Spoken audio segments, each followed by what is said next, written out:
Hey, what's up everybody? It is Uncle Mad here. It's that time of the week. It's time for our weekly Crumbl cookie review. Bonus this week. Also going to be giving a Nashville SC Monterrey preview. Huge matchup in Leagues Cup semifinal tonight. Let's do the cookie review first. That way if you're watching this after that match has already happened, you don't have to be bogged down by my preview and terrible analysis of the match. So this week, I gotta say, I'm getting a little disappointed in Crumbl. Just feels like we've hit the window, we've hit the wall, where we're just seeing a lot of repeats, and the new ones that are kind of sprinkling in aren't always the most interesting to me. This week we got milk chocolate chip, which you got that every week, cookies and cream, which we've had before, hummingbird cake. I could see why that would be a popular one people might like, but it just didn't quite seem like my style of cookie. Snickerdoodle, which I think has been on there before, caramel shortbread, and the mystery cookie. We had a mystery cookie this week. It was orange creamsicle. I almost went with that, but I kind of was thinking it's kind of defeats the purpose of reviewing the cookie if I go with like the mystery cookie, because I think the mystery cookie is probably different at different locations.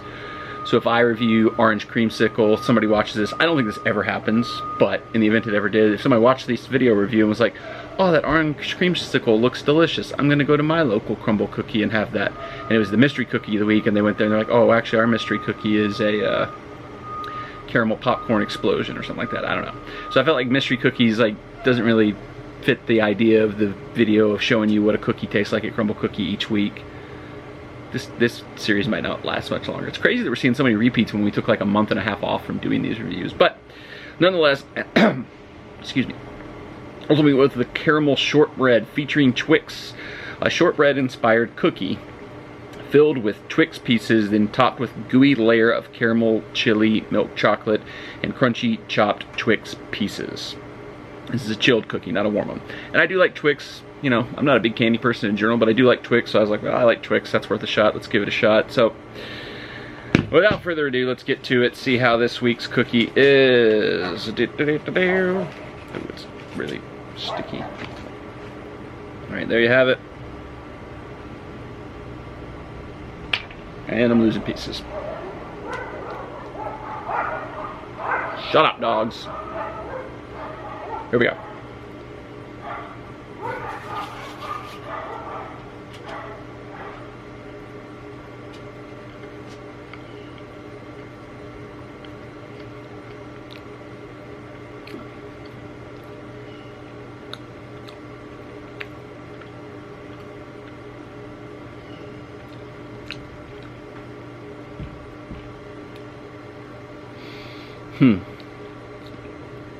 So that's a good cookie. It's got a lot of flavors I like in it. But I think it would be better if it was not chilled. If it was like a warm cookie, I think it would be better. There's rarely a time I've gone to Crumbl and gotten one of the chilled cookies where I didn't think that. There's maybe like one where I was like, this fits as chilled. This is a good cookie to be chilled. But this one, I think it would be better as a warm cookie. Now, I'm no cookie scientist. I don't know the science that goes into baking cookies. How do you determine what's supposed to be chilled, what's supposed to be warm? But I like a lot about this cookie, but I just kind of wonder what it would taste like if it was warm instead of chilled. But as it stands, it's fine. 2.5 on the cookie scale. Just 2.5, pretty simple, pretty easy. Nothing to write home about, like I said. But now to the main event. Tonight, Nashville SC takes on Monterrey from Liga MX. Semifinals of the League Cup match. The winner plays in the championship match Saturday. In a lot of ways, it feels like, you know, we've already, overachieved our expectations for this tournament. Nashville SC to finish top 4, potentially top 3, potentially top 2, potentially top 1 is incredible. Particularly like how we came into the tournament. You know, we lost whatever it was, like 6 out of 7 games coming in. Looked like the wheels are starting to come off. But things have finally hit their stride. Sam Surridge, we've just seen a taste of him so far, but 2 goals and 2 substitute appearances. That's got to give you hope that there's more to come. Just Gary's had his best tactical hat on throughout most of the tournament, except, I'll get to this in a second, except Toluca. That one's the outlier. Cincinnati, Club America, had the Gary masterclass on in terms of not giving away too much, holding on to what you got. If you got to go to a shootout, you got to go to a shootout. Went to those both, won them both, completely above the board, nothing untoward or suspicious. I say that sarcastically, but that's the truth. I mean, the people who are still crying that it was fixed are just insane. I've said it before, I'll say it again. Why in the world would the tournament be fixed for Nashville SC, especially Nashville SC over Club America? That's like saying, oh, the Champions League rigged it so that Burnley beat Real Madrid. Where's the logic? Do the math, check the math. The tournament wants the matchups that'll make the most money, not Nashville SC. If anything, they'd be trying to screw us out of the tournament, like giving us a 90-plus minute penalty to our opponent, Club America. That would be more of a screw job than what happened to Club America. I digress. Wrong match, wrong match, wrong match. Monterrey coming in. Right there with Club America is one of the top teams in Liga MX, one of the giants, one of the big, I was going to say something, big swinging somethings, but I'm going to skip that. Dominant team. I was trying to like look up, you know, the history of Liga MX, see like who's won stuff recently, and they have the most confusing league structure. Like, you think this year's MLS Cup playoffs with the expansion and kind of going to group stages is going to be insane. MLS said that, took that, or Liga MX took that, said, hold my beer. So they basically play two separate like league campaigns. Everybody plays each other once, seeding based on standings, tournament, first champion is crowned. Then they go back and everybody plays each other one more time, seeding based on tournament. Tournament happens, second champion. First champion plays second champion, ultimate champion is crowned. Craziest thing I've ever seen. Makes it really hard to figure out like who's good, but I guess if you go by like traditional soccer and like the league table, Monterrey was at or near the top in both of the kind of group stages, if you want to call that, group of 18 team stages they played. Got to one semifinal. I think they got knocked out early in the other one, so who knows, you know. But I think one thing we've seen is like, you know, whether it's that they're not in full-on, full-speed season form, whether it's the travel they're having to go through, whether it's just MLS closing the gap a little bit. Liga MX is not maybe as far ahead as they once were over MLS.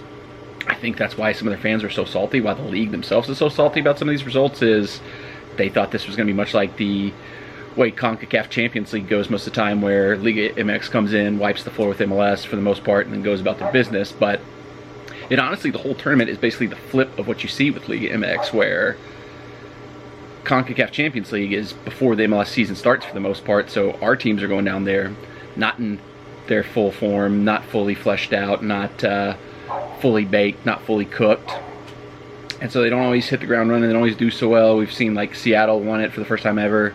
LAFC made a nice run to the championship this year, but it's always been a challenge for us, and that's been one of the issues. The fact that the roster restrictions keep us from building the depth you really need to compete on multiple fronts is one, but also just the fact that it's like out of season for us. That's basically what this tournament was for them. They've played, I think, 3 games so far in whatever version of their season they're in right now, so their teams came in not fully cooked, not fully ready, not fully up to steam. But also, it's been all hosted in America, all MLS venues. So the Liga MX teams have been 100% based here, traveling. Monterrey in particular, like you look at their travel, has been absolutely insane. That's been another moment of contention for Liga MX, but it was agreed to before the tournament started. They've tried to make it seem like it's almost like a World Cup where all the venues are neutral. Like at the Nashville SC games, they don't do any of the traditional pomp and circumstance, the guitar riff, the hey brother, hey sister at the end of the game. They play like victory music after both teams score, like say celebrate both teams scoring goals, as opposed to just Nashville SC. So tried to do that. Still, it's, you know, it's insane travel. It's been insane travel for Monterrey, and that kind of thing. I kind of think that's the one big advantage Nashville SC has in this. That the way it's shook out, we went to Cincinnati, and that's been our only road game. So like a 4-hour drive up the road has been our only road game in this tournament. All the things fell into place for us to keep getting home games. Rats, rigged, I know. But so Toluca coming all the way from LFC, LA on, when was the last game? Saturday? Sunday? No, it couldn't have been Sunday. Friday. Friday to Nashville on Tuesday, after they've also been up to Vancouver, had been over to LA again for a Galaxy match. A lot of travel, a lot of wear and tear on those legs, especially legs that, you know, bodies that aren't fully up to full match fitness, although they've played a few games now that you think maybe now they're starting to get there. Talent on paper, they're still probably a more talented team than Nashville SC. Definitely probably have more depth than Nashville SC. But, you know, I could see Gary, you know, pulling another Gary game like he did against Club America, just kind of holding the line, hold what you got, take your chances when they come, play for a tight game, make it tight, make it difficult. If it goes to penalties, so be it. Get your result and get out of there. But the one thing that concerns me is we tried to do that against Club America, we tried to do that a little bit against Cincinnati, and we tried to do that against Toluca. And Toluca is the first team really almost in Nashville SC history that's been able to just completely pull our defense apart when we set up to defend. Like usually when Gary just sets, you know, if we've tried to attack or if we've been given too much of the ball, things can get a little loose. But in games where we've set up to do the job, to just set up and defend, we've usually got the job done. And then Toluca comes out, you know, usually if we lose that game, it's a 2-0 loss, a 1-0 loss, 2-1 loss. But Toluca just ripped us to shreds. 4 goals. That is not common for a Gary Smith defense. But you do have to take into account we were playing Brian Anunga, who, man, a couple years ago I thought, like, yeah, this dude's going to be something. He's going to be key guy going forward, but he just never has seemed to take steps forward. And I feel like now, because he's getting so few games now, he's almost like trying too hard, and he just gets himself in bad spots and pulled out of position too much. And we also were playing Josh Bauer in that game, you know, which he's been okay when he's had to come into the team, but at the same time, you know, are we a little bit more solid if we have our first choice defense of like Jack Maurer and Zimmerman back there together? You know, we'll see, because I think we should have Jack back to full speed. He should be starting tonight. Walker should be in there. Dan on the left, Shaq on the right. Midfield will be interesting. I would assume we're going to go heavy on the defense. So I think Dax, Sean Davis, Godoy, Muil, possibly. Do we play Haney and Schaff up top and still have Surge coming off the bench? I don't know. I'd love to see Surge get his first start today. That would be huge. That would give me a huge boost of confidence if Big Sam got his first start today, because he's looked just a different level when he's coming to the match and when he's coming to the games off the bench so far. So to be able to get that kind of attack, to have that kind of presence right from the get-go would be a huge boost. But I wouldn't be surprised if Gary still is slow playing it a little bit. Teal got the goal last week, you know. He's feeling the pressure on the back of his neck a little bit from Super Sam. We'll see. It'll be interesting to see what Gary does lineup-wise tonight. I don't think he'll go like crazy defensive and go like a back five or anything like that, but does he go a little extra defensive in the midfield in terms of, like, instead of Hani being at the 10, playing Wheel at the 10 or something like that? We'll see.